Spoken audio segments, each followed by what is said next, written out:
இந்த ஐயாவை நான் ஒரு அக்ரி சர்வேக்காக இன்றைக்கி சந்திக்க போனேன். இந்த பதிவை போட கூட நான் அவ்வளோ சந்தோஷப்படுறேன். ஏன்னா இவர் விவசாயத்தை பற்றி சொல்கிறத கேட்கும்போது அவ்வளோ சந்தோஷமாக இருக்குது. நீங்களே கேளுங்க. வணக்கங்க, என் பேர் சிவாஜி.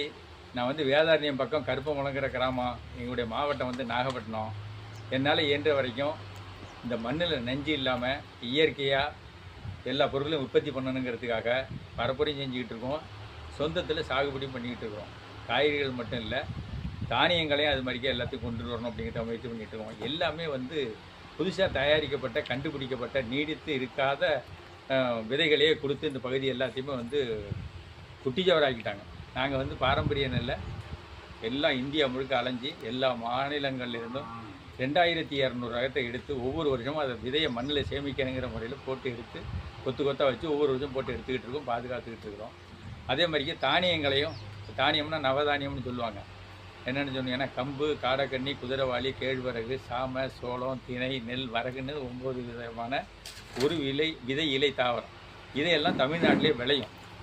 இதையெல்லாம் உற்பத்தி பண்ணி எல்லோரும் மக்கள் வந்து உண்ணணும். ஏன்னா இது தாக்கு பிடிச்சி விளையக்கூடியது, குறைவான நீரில் திடல் பகுதியிலையும் விளையக்கூடியது, தமிழ்நாட்டில் எல்லா ஊர்லேயும் விளையக்கூடிய ஒரு வகையாக இருக்கிற இந்த நவதானியங்களை சாகுபடி பண்ணி இதுக்கு காய்கறிகளையும் நம்ம நாட்டு காய்கறிகள், நீர் காய்கறிகள் உணவு உற்பத்தி பண்ணி எல்லோரும் சாப்பிட்டு உடம்பு ஆரோக்கியமாக இருக்கணும், மருத்துவமனைக்கு போகாமல் இருக்கணுங்கிறதுக்காக நிறையா சொல்லிக்கிட்டு இருக்கிறோம், பரப்புரையும் செய்கிறோம். அதே நேரத்தில் நாங்களும் உற்பத்தி பண்ணி நண்பர்கள்லாம் சேர்ந்து கலப்பைங்கிற ஒரு அமைப்பு வச்சுக்கிட்டு அதே மாதிரி ஒவ்வொரு பொருளையும் தயார் பண்ணி அதிலேருந்து மதிப்பு கூட்டுறங்கிற முறையில் அதை அவிச்சு அரைச்சி அப்படியும் கொடுத்துக்கிட்டு இருக்கிறோம். அதே மாதிரியே அமைப்பாக செயல்பட்டுக்கிட்டு இருக்கிறோம். தொடர்ந்து எல்லாருமே வாங்க, நிறைய விஷயங்களை தெரிஞ்சுக்கிடலாம். இயற்கை வேளாண்மை தான் பண்ணணும். நம்ம அடுத்த தலைமுறைக்கு கொடுக்க வேண்டியது, நம்முடைய அடுத்த தலைமுறைக்கு என்ன செய்யணும்னா நஞ்சு இல்லாத இந்த மண்ணையும் நல்ல குடிநீரையும் கொடுத்துட்டு போகணும். குடிநீரெல்லாம் வந்து காசுக்கு விற்கக்கூடாத ஒரு பொருள். அது பஞ்சபூதத்தில் ஒன்று. 1 லிட்டர் தண்ணி 20 ரூபா விற்கிது. ஒரு லாரி தண்ணி 2,40,000 வருது. அதே 5 மாதம் சாவடி பண்ணுற நெல் 2,40,000 தான் வருது. ஒரு கிலோ நெல் 20 ரூபா தான், 1 லிட்டர் தண்ணி 20 ரூபா.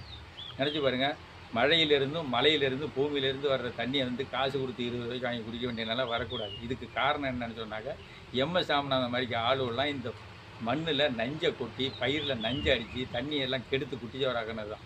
அப்படி ஆனதுனால இப்போ எல்லாம் குடி தண்ணி, பச்சை தண்ணி குடிக்கிறதுக்கு யாரும் தாவத்துக்கு தண்ணி வேணுமான்னு கூட விருந்தாடி போகிற இடத்துல கேட்க மாட்டாங்க. 20 ரூபாய்க்கு வாங்குற தண்ணி யார் குடிக்கிறதுக்கு கொடுப்பா? அந்த மாதிரியே தண்ணியை விற்பனை பொருளாக்குனது முதல்ல தப்பு. எல்லா பயிர்களையும் உற்பத்தி பண்ணணும். நீர் இல்லாமல் நம்ம வந்து வாழ முடியாது. அதனால நீரை நல்ல நீராகவும் நல்ல மண்ணாகவும் நம்ம அடுத்த தலைமுறைக்கு கொடுக்கணும்னா அதுக்கான செயல்பாடுகளை இப்போயே நம்ம முன்னெடுத்து எல்லாரும் தெரிஞ்சுக்கணும். பள்ளி கல்வியிலையும் பாடப்புத்தகத்துலேயும் மாணவர்களுக்கும் இதை சொல்லிக் கொடுக்கணும். சொல்லிக் கொடுத்து அவங்கள மண்ணில் பழக்கணும். அது இல்லாமல் எல்லோரும் கொண்டு போய் இங்கிலீஷ் படிக்க வைக்கிறேன், கலெக்டர் ஆக்குறேன் அப்படின்னு சொல்லிட்டு கம்ப்யூட்டரெல்லாம் காட்டி விட்டுக்கிட்டு கெடுத்து குட்டிச்சவராக்கிட்டாங்க. அந்த பிள்ளைகளெல்லாம் நீடித்து வாடுறதுக்கு தகுதி இருக்காது. சர்விவல் அவற்றி பிட்டஸ்ட் அப்படின்னு சொல்கிறாரு. தாக்கு பிடிக்கிறது தான் நீடிக்கும்.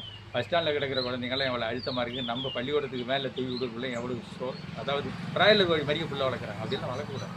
தயவு செஞ்சு எல்லோரும் இயற்கை விவசாயத்துக்கு வாங்க, இயற்கை உணவை உண்ணுங்க, நோய் இல்லாமல் வாழுங்க. மருத்துவமனையே நமக்கு வேண்டாம். நன்றி, வணக்கம். அப்புறம் அவர் தோட்டத்தில் உள்ள சுரக்காய் வகைகளை பற்றிலாம் காட்டினார். அதுக்கப்புறம் நிறைய விவசாயத்தை பற்றி பகிர்ந்துக்கிட்டார். இதெல்லாம் பார்க்கும்போது நம்மளே விவசாயம் பண்ணிடணுன்ற அளவுக்கு அவ்வளோ மோட்டிவேஷனாக இருந்துச்சு. அப்புறம் வீட்டில் உள்ள பொருள்லாம் காட்டி சந்தோஷப்பட்டார். அப்புறம் அவர் வாங்கின மெடல்ஸ்லாம் காட்டி ரொம்ப சந்தோஷப்பட்டார். அவ்வளோ ஆர்வமாக இருக்கிற விவசாயத்தை பற்றி இதெல்லாம் கேட்க கேட்க ரொம்ப சந்தோஷமாக இருந்துச்சு. இவங்கள மாதிரி ஆளுங்க இருக்கிறதுனால தான் விவசாயம் இன்னும் அழியாமல் இருக்குது. இது நாதஸ்வரம் மரமா, இதில் தான் நாதஸ்வரம் செய்கிறாங்களாம். இதில் துளிர் விட்டாலே மழை வரும் அப்படின்னு நிறைய தகவல் சொன்னார். இந்த வீடியோ உங்களுக்கு பிடிச்சிருந்தா லைக் பண்ணி சப்ஸ்கிரைப்